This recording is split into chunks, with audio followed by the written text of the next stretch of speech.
സ്നേഹമാണ് പോലും കോപ്പാണ്. തമ്മില് നന്ദിയില്ലാത്തൊരു ലോകത്താണ് നമ്മൾ ജീവിക്കുന്നത്.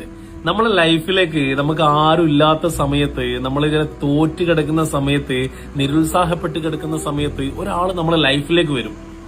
ആ ആള് നമുക്ക് ഭയങ്കരമായിട്ടുള്ള കെയറിങ് തരും, സ്നേഹം തരും, നമുക്ക് ഒരുപാട് നേരം സംസാരിക്കാനുള്ള ഒരു അവസരം തരും, നമ്മൾ പറയുന്നതൊക്കെ കേട്ടു നിൽക്കും. അവസാനം വലിയൊരു ആശ്വാസമാണ് ഈ മനുഷ്യൻ തന്നത് എന്ന് വിചാരിച്ചിരിക്കുന്ന സമയത്ത് ആ മനുഷ്യനും നമ്മളെ ചതിക്കും. സ്നേഹം തരുന്നവരാരുണ്ടോ അവരൊക്കെ നമ്മളെ ചതിച്ചു പോവുകയുള്ളൂ. ഈ 10-30 കൊല്ലം നമ്മളെ മാതാപിതാക്കൾ തന്ന സ്നേഹമൊന്നും ഇന്നലെ കടന്നു വന്ന ഒരാൾക്കും നമുക്ക് തരാൻ പറ്റൂല.